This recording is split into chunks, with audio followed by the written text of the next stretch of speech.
जो स्टार्टिंग की वीडियो दिखाई, ये जो इंपॉर्टेंट पर्सनैलिटी है आप लोगों के सामने वो स्टार्टिंग की वीडियो से कनेक्टेड है। क्यों? इनका बेसिकली नाम आप लोगों को बताना है। ये हाई जंप के एक ऐसे इंसान थे जिन्होंने हाई जंप को दुनिया के सामने रखा, एक तरीके से सबसे एक नहीं फेमस किया हाई जंप को। तो ये अभी हमारे बीच में यहाँ पर नहीं रहे।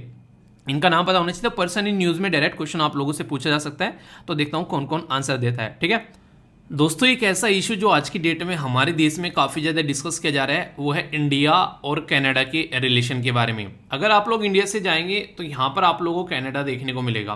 काफ़ी सारे लोग आज के डेट में कनाडा में हैं और इसकी वजह से कई बार कुछ अच्छी चीज़ें होती हैं तो कुछ बुरी चीज़ें होती हैं।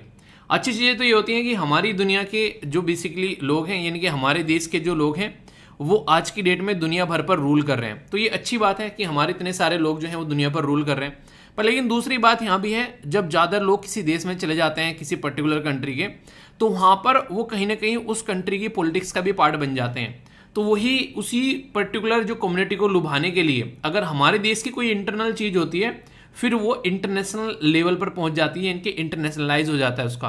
अभी ऐसा ही मुद्दा आप लोगों को देखने को मिल रहा है। अभी ये बोला गया कि सिख कम्युनिटी के बारे में जब हम लोग बात करते हैं तो उसको लुभाने के लिए कनाडा के अंदर में कई सारी ऐसी एक्सट्रीम जो काम किए जा रहे हैं जो कि नहीं होना चाहिए। आप लोगों को पता है हमारे देश में 26 जो जनवरी यानी कि गणतंत्र दिवस सेलिब्रेट किया जाता है, उसमें जो हमारी झांकियां देखने को मिलती हैं तो उन झांकियों में हम लोग अपनी कल्चर दिखाते हैं।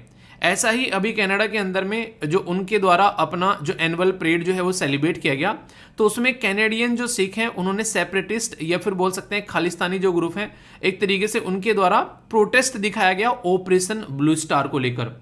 ऑपरेशन ब्लू स्टार क्या था? ये एक ऐसा ऑपरेशन था जो 1984 में चलाया गया। बेसिकली बहुत ही एक तरीके से आप लोग बोल सकते हैं कि ये भी एक काफ़ी एक नेगेटिव था अगर हम लोग अपने देश की एक तरीके से ना सिक्योरिटी के पॉइंट ऑफ व्यू से देखें कि हमारी आर्मी को आना पड़ा, और वो भी एक ऐसे पवित्र मंदिर के अंदर में जो कि आप लोगों को पता है गोल्डन टेम्पल, और वहाँ से कुछ ऐसे लोगों को हटाना पड़ा जो कि वहाँ पर अपना एक तरीके से ना कंट्रोल करना चाहते थे। उसी के बदले में कुछ सिख कम्युनिटी के जो लोग थे वो काफ़ी गुस्सा हुए और उन्होंने आगे चलकर जो है उसका बदला लिया, वो इंदिरा गांधी जी की हत्या कर कर। तो वही जो चीज़ें हैं उसके लिए ब्लू स्टार ऑपरेशन चलाया गया था इंदिरा गांधी जी के द्वारा। तो उसी ब्लू स्टार ऑपरेशन को अभी यहाँ पर बेसिकली एक तरीके से प्रोटेस्ट दिखाने के लिए जो खालिस्तानी एक ग्रुप है वो यहाँ पर अभी कनाडा के अंदर में उसको प्रस्तुत कर रहे हैं। और इंटरेस्टिंग चीज़ जो मुझे देखने में लग रही है, कनाडा की गवर्नमेंट को इससे कोई फर्क ही नहीं पड़ रहा है। यानी कि कनाडा की गवर्नमेंट जो है वो इसको वोट बैंक की तरीके से देख रही है, क्योंकि आज की डेट में बहुत सारे जो इंडियन हैं वो आज के डेट में कनाडा में आप लोगों को देखने को मिलेंगे। तो इसको गलत तरीके से यूटिलाइज किया जा रहा है, ऐसा आप लोग यहाँ पर बोल सकते हैं। लगभग आज के डेट में अगर मैं आप लोगों से बात करूं, कनाडा जो है वो सेकंड होम की तरीके से यहाँ पर देखा जाता है इंडिया का, और लगभग 8 लाख के करीब जो कैनेडियन जो इंडियन कम्युनिटी है वो आज के डेट में कनाडा में देखने को मिलेगा। तो इसकी वजह से यहाँ पर उसके कनाडा के अंदर में जो कुछ भी अगर कुछ ऐसी चीज़ें होती हैं तो यहाँ पर उनकी गवर्नमेंट जो है वो उसके बारे में कुछ ज़्यादा बोलती नहीं है, और ये कहीं ना कहीं बोलते हैं कि इंडिया और कनाडा के रिलेशन को काफ़ी नेगेटिव डायरेक्शन में ले सकते हैं।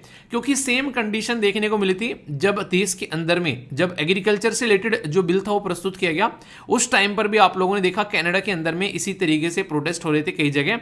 और वहां पर कहीं ना कहीं यार ये सारे ना हमारे देश के इंटरनल इशू है। अगर किसी इंटरनल इशू को यहाँ पर इंटरनेशनल लेवल पर इस तरीके से डिस्कस किया जाता है तो ये कहीं ना कहीं हमारी जो इमेज है उसको डिस्ट्रॉय करने की कोशिश की जाती है, ऐसा बोल सकते हो।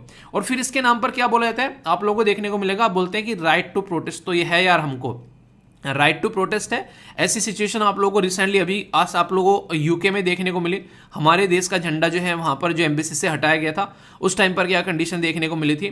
ऐसी सिचुएशन अभी रिसेंटली ऑस्ट्रेलिया में देखने को मिली। तो ये सारी चीज़ें देखने को मिल रही है। और सबसे बड़ी बात क्या है कि हमारे देश के अंदर में G20 की मीटिंग जो है आप लोगों को देखने को मिल रही है, तो उसके चलते यहाँ पर ये इशू और ज़्यादा बढ़ रहा है। यानी कि इंटरनेशनल लेवल पर ये सारी चीज़ें निकल कर आ रही हैं। ये सारी की सारी जो बातें बताई हैं आज ही के न्यूज़पेपर में एक एडिटोरियल है छोटा सा, उसमें ये सारी की सारी बातें आप लोगों को देखने को मिलेगी। ये बताई गई हैं कि इंडिया और जो कनाडा के रिलेशन है आने वाले टाइम पर ये गलत डायरेक्शन में चलते हुए नजर आ रहे हैं। तो एक तरीके से ये बहुत बड़ा कंसर्न है। और एस जयशंकर साहब के द्वारा ये बात बोली गई है कि इस तरीके से कनाडा की गवर्नमेंट को इसके ऊपर चुप नहीं बैठना चाहिए, कोई ना कोई एक्शन जरूर लेना चाहिए, और ये दोनों देश के रिलेशन को वरना नेगेटिव डायरेक्शन में पहुंचाएगा।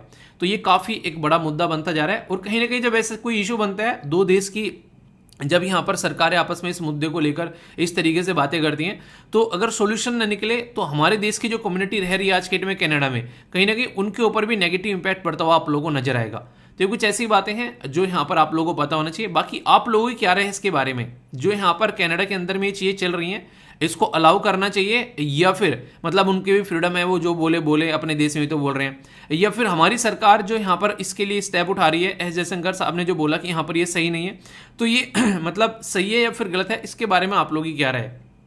क्या हमारा कोई इशू जो है वो इंटरनेशनल लेवल पर पहुंचना चाहिए या हमारे घर की बात हमारे घर में ही रहनी चाहिए? आप लोग इसको कैसे देखते हो तो बताना जरूर इसके बारे में, ठीक है। ये ऐसे इशू होते हैं जो कि आप लोगों को रेगुलर देखने को मिलेंगे, और जब भी कोई आर्टिकल आता है यहाँ पर तो उसमें और डिटेल में फिर इनको डिस्कस किया जाता है समझाने के लिए। तो इंपॉर्टेंट टॉपिक भी आप लोग मार्क कर लेना। इस पर्टिकुलर ब्लू स्टार ऑपरेशन के बारे में आप लोगों से अगर क्वेश्चन पूछ ले जाए कि क्या मुद्दा था, क्यों चलाया गया, तो इसको भी आप लोग हल्का सा कम से कम एटलीस्ट पता होना चाहिए ग्लिम्स की आखिर था क्या, ये हिस्ट्री में ऐसा हुआ क्या था, ठीक है।